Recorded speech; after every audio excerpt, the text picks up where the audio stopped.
O Senhor esteja convosco. Ele está no meio de nós. Proclamação do Evangelho de Jesus Cristo segundo São Lucas. Glória a vós, Senhor. Naquele tempo, Jesus, cheio do Espírito Santo, voltou do Jordão e no deserto ele era guiado pelo Espírito. Ali foi tentado pelo diabo durante 40 dias. Não comeu nada naqueles dias e depois disso sentiu fome. O diabo disse então a Jesus: Se és filho de Deus, manda que esta pedra se mude em pão. Jesus respondeu: A Escritura diz: Não só de pão vive o homem. O diabo levou Jesus para o alto, mostrou-lhe por um instante todos os reinos do mundo e lhe disse: Eu te darei todo este poder e toda a sua glória, porque tudo isso foi entregue a mim e posso dá-lo a quem quiser. Portanto, se te prostares diante de mim em adoração, tudo isso será seu. Jesus respondeu: A Escritura diz: Adorarás o Senhor teu Deus e só a Ele servirás. Depois, o diabo levou Jesus a Jerusalém, colocou-o na parte mais alta do templo e lhe disse: Se és filho de Deus, atira-te daqui abaixo. Porque a Escritura diz: Deus ordenará aos seus anjos a teu respeito, que te guardem com cuidado. E mais ainda, eles te levarão nas mãos, porque não tropeces em alguma pedra. Jesus, porém, respondeu: A Escritura diz: Não tentarás o Senhor teu Deus. Terminada toda a tentação, o diabo afastou-se de Jesus para retornar no tempo oportuno. Palavra da salvação. Glória a vós, Senhor. Permaneça em pé para receber a bênção com o livro dos Santos Evangelhos.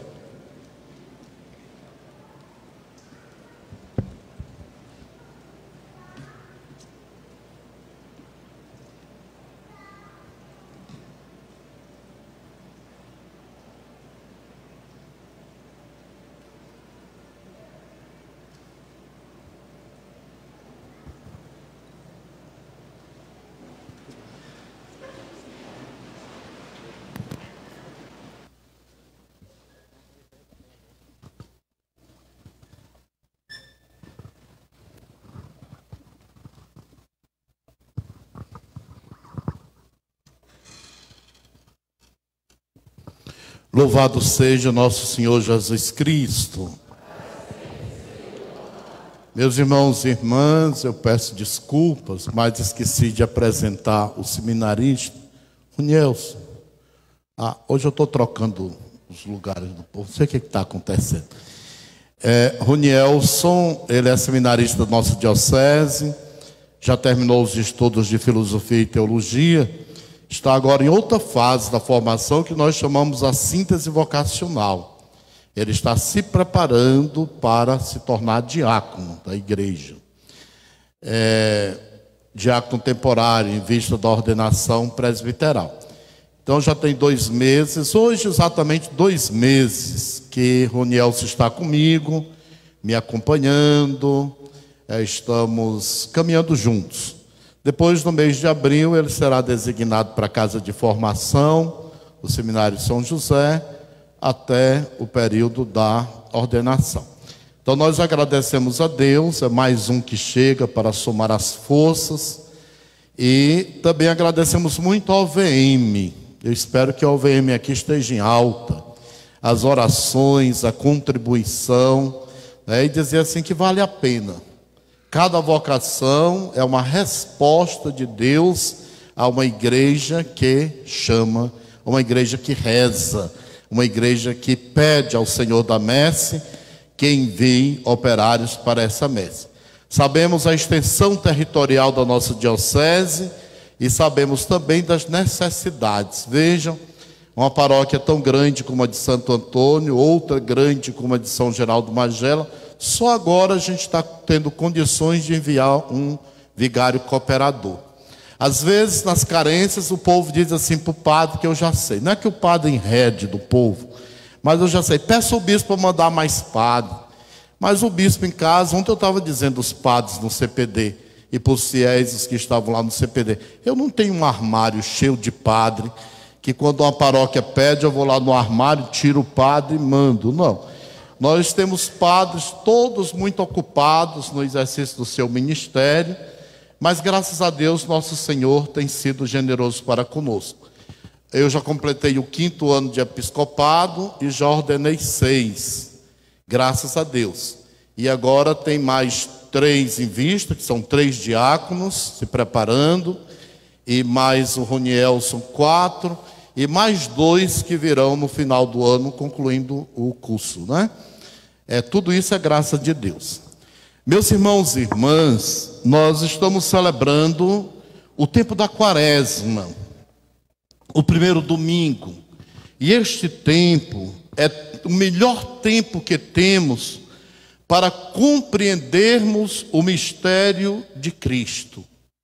O Cristo que sofreu a paixão, o Cristo que foi crucificado, o Cristo que morreu por amor a nós e o Cristo que ressuscitou para permanecer conosco. Mas toda essa reflexão, ela só tem sentido na nossa vida cristã se ela gerar em nós uma mudança, uma conversão de vida. E não só uma conversão pessoal, isso é importante, mas que ela gere também uma conversão comunitária. Ai de nós, se passarmos mais uma Quaresma sem darmos passos no exercício da nossa conversão. A conversão, ela não é um esforço próprio, somente um esforço humano. Ela é um esforço humano acompanhado pela ação de Deus, pelo Espírito de Deus. Assim como ouvimos no Evangelho que depois do batismo, Jesus foi conduzido pelo Espírito Santo ao deserto. Assim a nossa vida é conduzida pelo Espírito. E somente conduzida pelo Espírito, nós chegaremos à conversão. O jejum, a oração, a penitência, o silêncio e a caridade, que são exercícios, virtudes próprias do tempo da Quaresma, não surtirão efeito se não deixarmos conduzir pelo Espírito do Senhor. Na liturgia de hoje, nós ouvimos a primeira leitura, que se constitui um credo do povo israelita. É, na verdade, uma oração da oferenda. O povo colhe o fruto produzido pela terra e leva ao templo para ser oferecido ao Senhor. É a oferenda da safra, é a oferta do povo a Deus, mas é uma oferta que parte do coração, como ouvimos na segunda leitura, que diz assim, que se professares com tua boca e creres com teu coração, não é uma oferenda que parte apenas de um reconhecimento verbal, mas uma oferenda que parte do íntimo do coração desse povo, que conhece exatamente a sua origem. Quando diz, meu pai era arameu errante, nós éramos um punhado de pessoas, conhece a sua origem, sabe do seu sofrimento, como foi relatado na primeira leitura. Nós sofremos a escravidão no Egito, sabe das vezes que clamou a Deus, e sabe também que Deus os ouviu e os conduz com a sua própria mão. Portanto, a primeira leitura se constitui no credo do israelita, que conhece a sua própria caminhada. É um convite a todos nós a reconhecermos a nossa vida, olharmos aquilo que é a ação de Deus na nossa vida, saber que a nossa história, mesmo sofrida, ela é acompanhada pelo Senhor, que a nossa vida, mesmo que tenha sofrimentos e dificuldades, é o Senhor que nos conduz. E é por isso que nós estamos aqui nesta celebração, numa atitude de gratidão profunda a Deus, porque sabemos que a história não é feita somente pela parte humana, mas ela se faz pela proteção divina.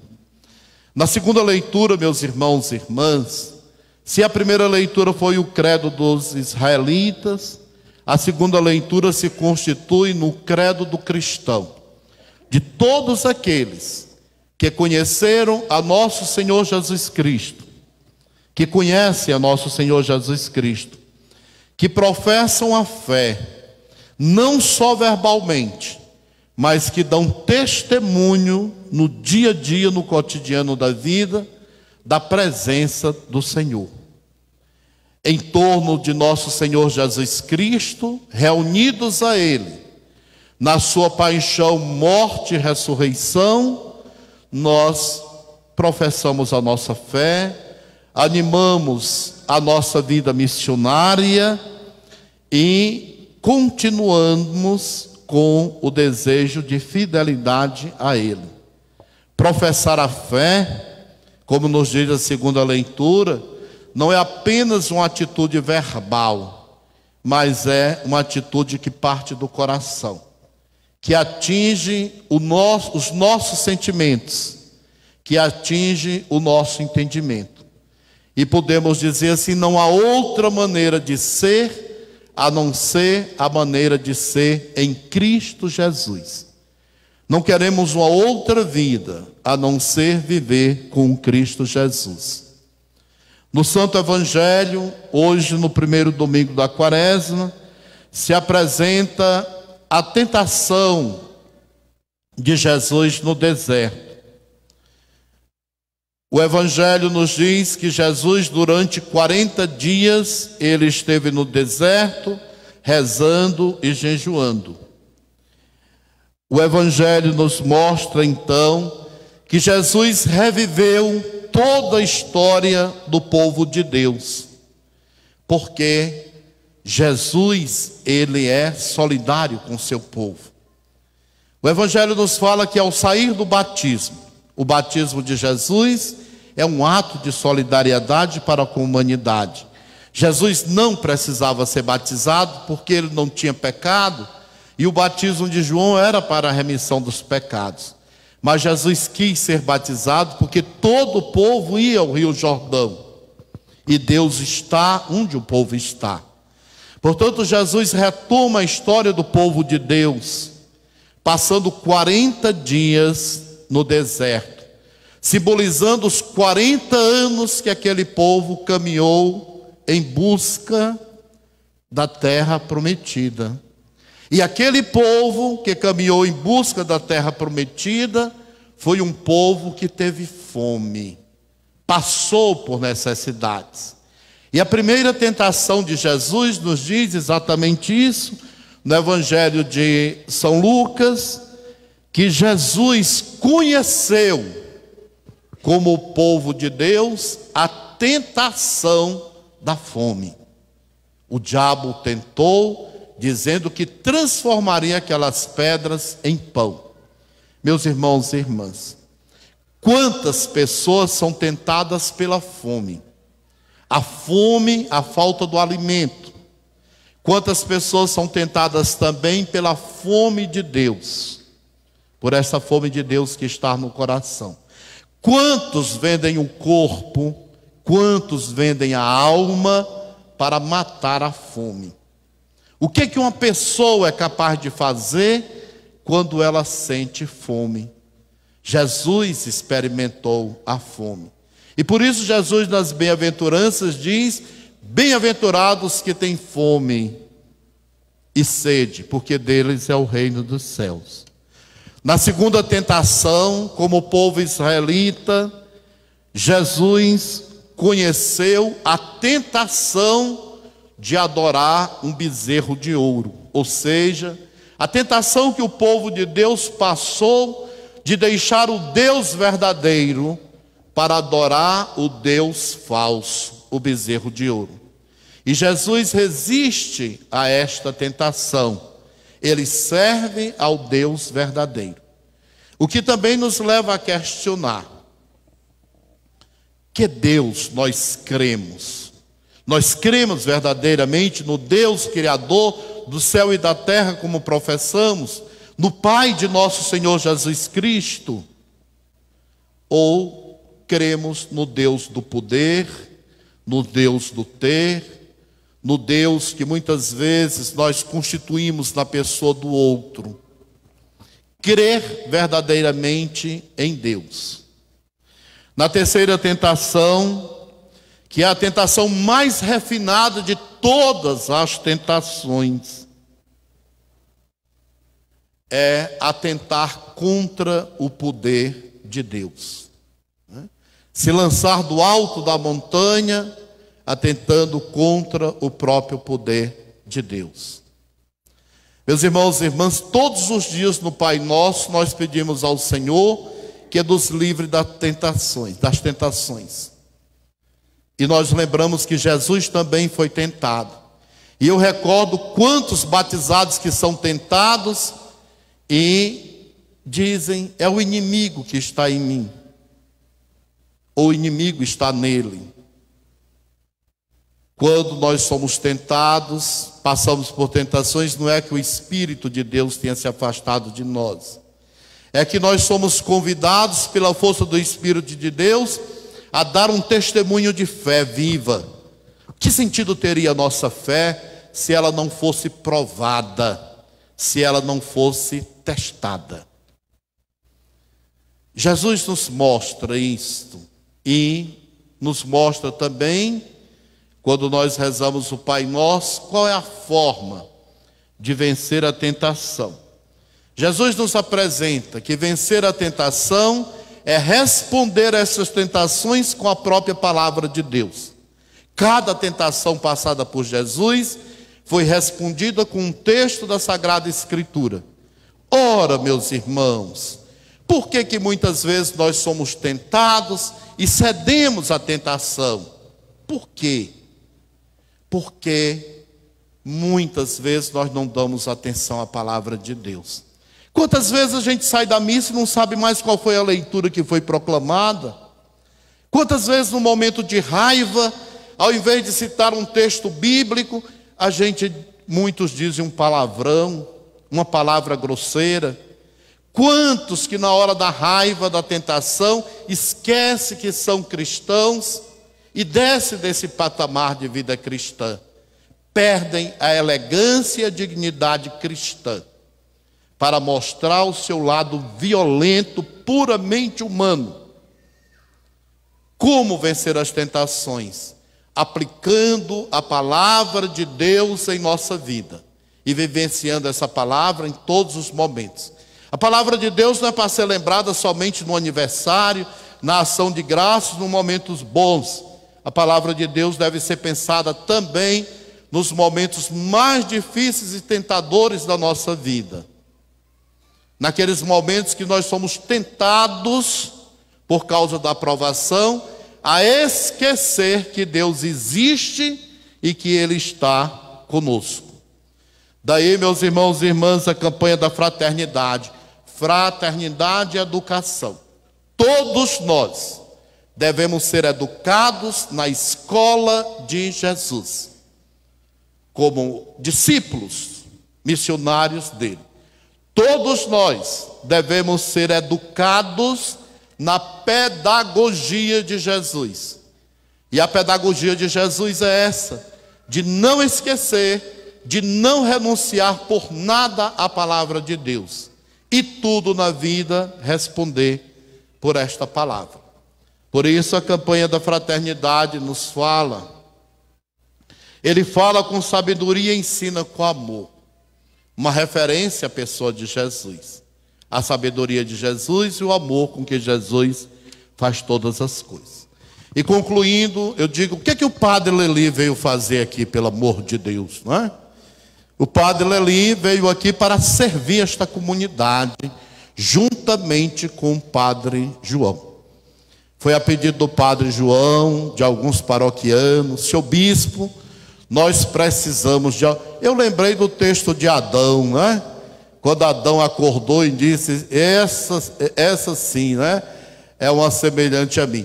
O padre João, quando acordou, viu o padre Lely e disse, pronto, um semelhante a mim, um presbítero, para me ajudar, mas acima de tudo para formar comunhão.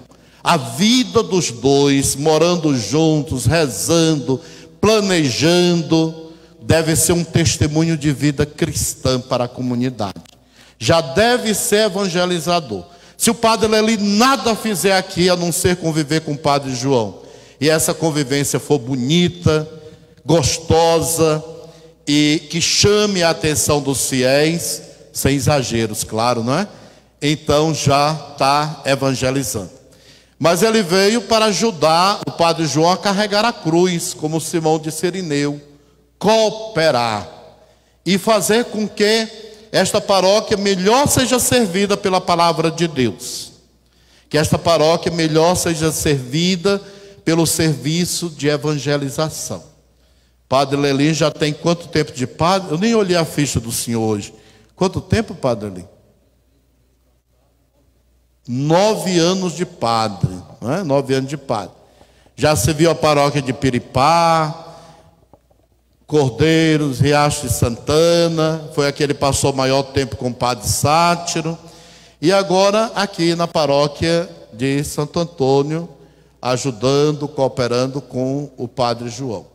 É a missão do padre, né? Primeira coisa bonita é ser obediente ao bispo. O bispo precisou, eu vou. O padre Lely estava muito bem em Riacho Santana. O povo ainda disse, não tira não.